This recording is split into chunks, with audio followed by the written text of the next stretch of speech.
Shalom, when the stuff was given all praise to Yahweh, Ba'ashem Yahushua, Ba'ashem Kakadash. Double honors to the apostles of Great Millstone, and honors to you brothers doing the work of the Most High in truth and in sincerity. Yahweh's real name, with whom the world ignorantly calls God, Jehovah or Yahweh. His real name is Yahweh.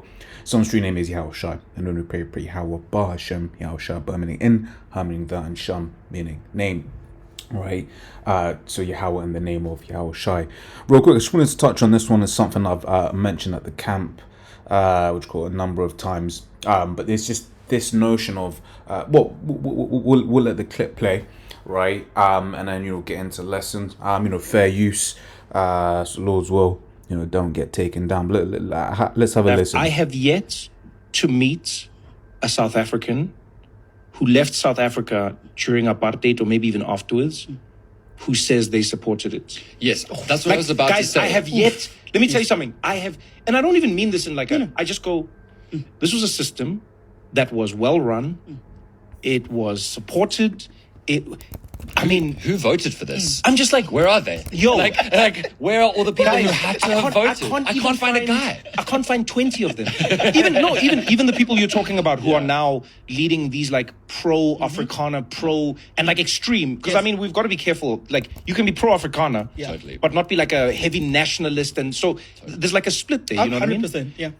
But even the groups that are running far right leaning, if you say to them, "Do you support apartheid?" Then they go, I never. That was a terrible, terrible time. And I never, even then, I didn't. I had a picture of Mandela on my wall. What, the Rivonia trial picture? Because he was in jail for 27 years. I'm just like, grainy old picture. The one that you get at Robben Island in the suit and the quarry. Everyone had that picture. and they're like, I would have voted for him 3 times. I would have, if I could have.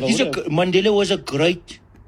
And so the reason I find this, this clip interesting, right? I've heard him say it in another clip where I think it was, a lot better framed without this whole, podcast set and everyone's got to have their say and all of that crap. But the notion of this is just this idea of you can't find these people, so-called, that, were pro-apartheid, etc., etc., etc. Now I just looked up on my other screen. A question, maybe I just didn't phrase it right, but just goes to show you just how the the AI lies. So I said, was apartheid a majority amongst whites, right? So it says no, apartheid was not supported by a majority of white South Africans.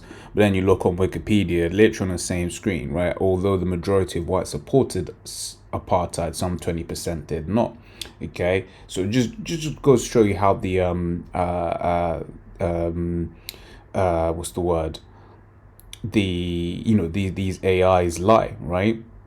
So that's it. So the point that I wanted to get from this clip really is just this idea of where are those Edomites that were, it was a majority. Yeah, you ask, and that's why I prefer the other clip that I'd seen, right? But basically, you asked, these certain people's, you might see a young so-called South African, you speak to their parents, right? And they're so-called white South African, right? And you speak to their parents, and then they'll tell you, yeah, man, Mandela this, right? But you could never find any of them that supported, that supported apartheid, right? The point that I'm trying to drive home is that's the nature of the Edomite, right?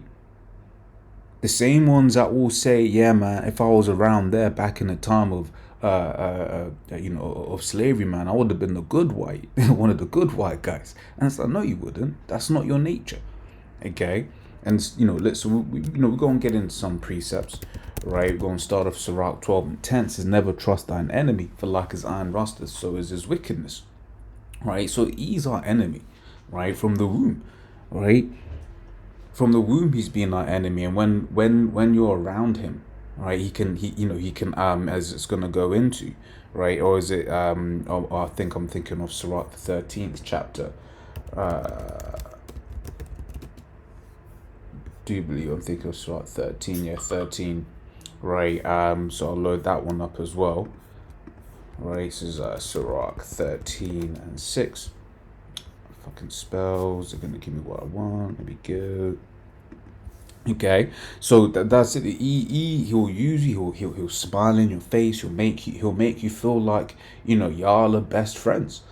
Okay, but the truth of the matter is that couldn't be further from the truth, right? Because that's just the nature of who it is that we're dealing with. We're dealing with, an enemy, right? So despite the fact that nowadays they'll tell Jake, oh yeah, hey, you my friend, man, you my friend, I'm here for you, etc., etc., etc., right? You get to see that no, you are the same demon, right? Let's grab this also in Jeremiah 13 and 23, right? Can the Ethiopian change his skin or the leopard his spots? Then may you also do good that are accustomed to do evil. And that's this Edomite, man. He's accustomed to do evil. Okay, let's get some of these precepts as well. Right, he's accustomed to do evil. So then how can you then look at this man and trust him? So you can't, right? You'd be fooling yourself, really, if you did try and trust this individual, right? Because he can't be trusted, right? And that's why one of the precepts I kind of always get in this in this kind of topic, right, is this Hosea 4 and 6, right? It says, my people are destroyed for lack of knowledge, right? So there are several ways you can instances where this precept is important, right? But one of the things that is an important bit of knowledge is understanding who your enemy is. Okay, it's an important bit of knowledge, but Jake don't know who their enemy is. So when he's gonna come down with this MOTB as an example, right, Jake is just gonna not really understand the severity of the situation, which is why a whole load of Jake took the juicy juice, right? Because they were saying, what's wrong with these other? So they were looking down people like us, right?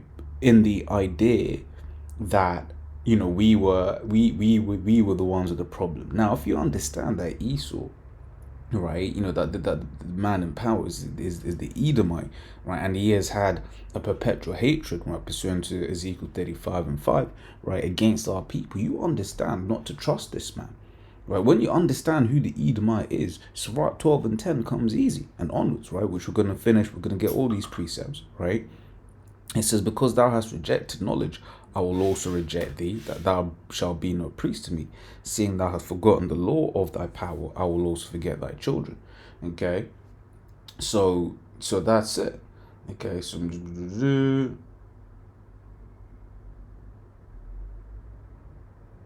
yeah, so that's it. It's like just reading messages I'm getting from work, right? So let's get back into Sirach 12, right? Sirach 12 and 10. Never trust thine enemy, for like as iron rusteth, so is his wickedness. Though he humble himself and go crouching, yet take good heed and beware of him, and thou shalt be unto him as if thou hadst wiped a looking glass, and thou shalt know that his rust hath not been altogether wiped away.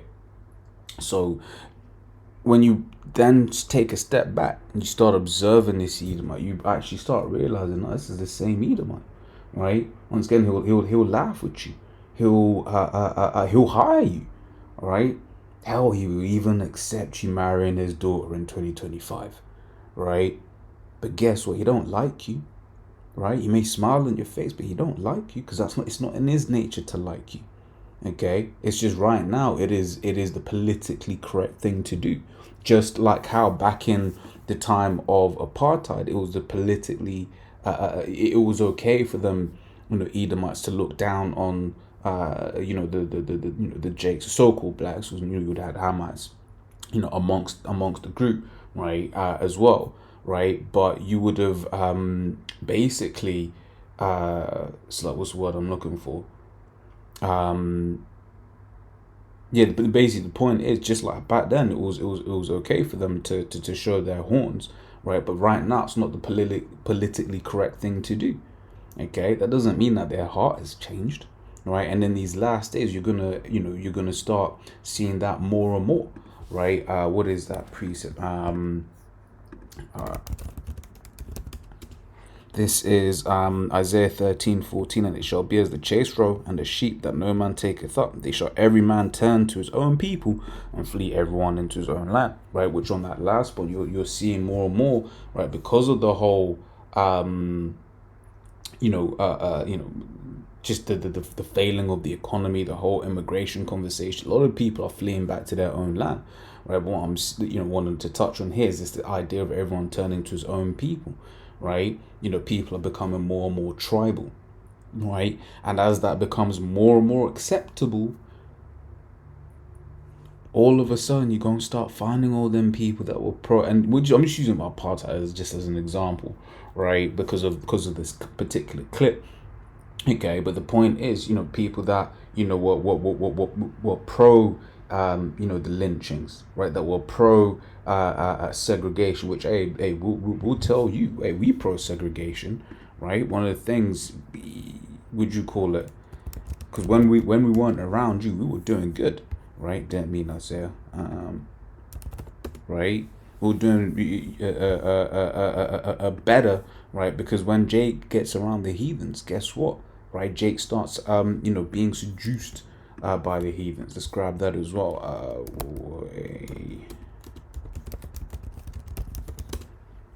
This is Proverbs 12:26. The righteous is more excellent than his neighbor, but the way of the wicked seduceth them. Right, and that's that's just what it is. Right, Jay, when we're around these heathens, well, we just end up being like these heathens, right? So Deuteronomy 32:8 says, when the Most High divided to the nations their inheritance, when he separated the sons of Adam, he set the bounds of the people according to the number of the children of Israel, right? So the Most High separated the nations, right? He separated the sons of Adam. We are supposed to be separate, right? So this notion that segregation is a bad thing is very much, like a reverse psychology type situations that Jake could keep begging to be around this Edomite. Okay, so that's from that particular point, there's actually nothing wrong with that, right? But the so-called Edomites that hate Jake, right? Where are they? Where are they all? Right? They in your face, they'll be laughing and joking, but the truth is they don't like you, right? You do get ones that fully vibe with Jake, but for the most part, those will be Israelites. Like I think Trevor Noah is an Israelite, but if you know his story, it's his mom that's the so-called black woman, right? And it's his his dad's the Swiss, right? I believe he's from I believe his dad is Swiss, okay. But I think he's a J. Just having watched his comedy, watching how he is, okay. So you are gonna have, and it is a thing as well, like the point I just made, because him and his wife, his mom and dad, they were kind of having to go through it because he was born during the time of apartheid, right? But that's just that thing of just so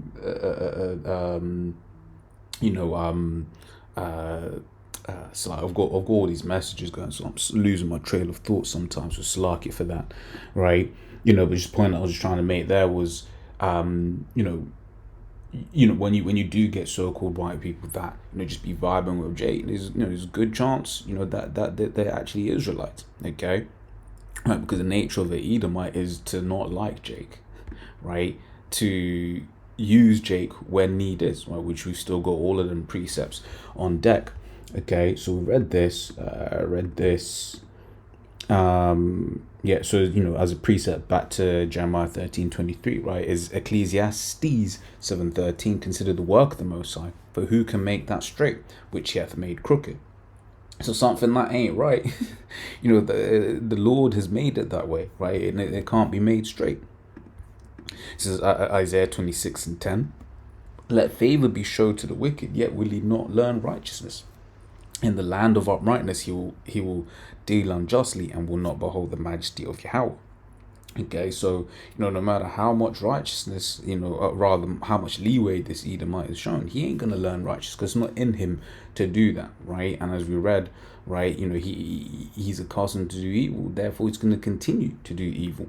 Right, so let's continue on in Sirach, right? So Sirach 12:11, it says, though he humble himself and go crouching, yet take good heed and beware of him, and thou shalt be unto him as if thou hast swept a looking glass, and thou shalt know that his rust hath not been altogether wiped away. Set him not by thee, lest, when he hath overthrown thee, he standing up in thy place. Neither let him sit at thy right hand, lest he seek to take thy seat, and thou at the last remember my works and be pricked therewith. Right? And that's it, right? I'm gonna jump. Let me just read it quickly, right? It says, "Who will pity a charmer that is bidden with the serpent, or any such an one come nigh wild beasts? So one that goeth to sinner and is defiled with him in his sins, who will pity? For a while he will abide with thee, but if thou begin to fall, he will not tarry. An enemy speaketh sweetly with his lips, but in his heart he imagineth how to overthrow thee into a pit. He will weep with his eyes, but if he find opportunity, he will not be satisfied with blood." Okay, and that's it. These Edomites, they've not changed.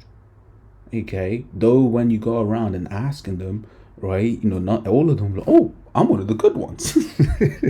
I'm one of the good ones. But that's not who they are.